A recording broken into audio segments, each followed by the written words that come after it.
రేపటి నుంచి రాష్ట్ర వ్యాప్తంగా రైస్ కార్డ్ సర్వీసెస్ ఎనేబుల్ చేస్తున్నాం. దాని అర్థం ఏంటంటే కొత్త రైస్ కార్డు కోసం దరఖాస్తు చేసుకోవచ్చు.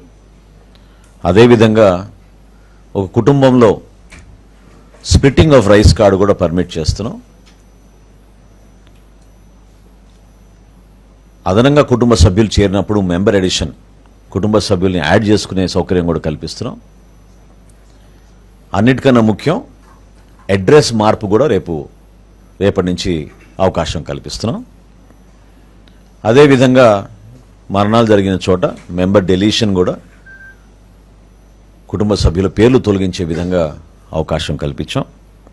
చివరిగా గతంలో మీ అందరికీ తెలుసు, ఈ సందర్భంగా గుర్తు చేస్తున్నాను, గౌరవ ప్రధానమంత్రి నరేంద్ర మోడీ గారి పిలుపు మేరకు దేశవ్యాప్తంగా చాలామంది పౌరులు ఎవరైతే అర్హత లేని వారు ప్రభుత్వం నుంచి సబ్సిడీ పొందుతున్నారో గ్యాస్ సిలిండర్ల పైన స్వచ్ఛందంగా వాళ్ళని ముందుకొచ్చి వాళ్ళ పేర్లు డీరిజిస్టర్ చేసుకోమని ఆయన కోరిక మేరకు దేశం మొత్తం కూడా ఒక అద్భుతమైన కార్యక్రమం జరిగింది. అదేవిధంగా మన రాష్ట్రంలో కూడా ఎవరైనా సరెండర్ చేయాలనుకుంటే కార్డ్స్, దీంట్లో 2 ఉన్నాయి. ఒకటి ఇప్పుడే మా కమిషనర్ గారు కూడా నా దృష్టికి తీసుకొచ్చారు. అదేంటంటే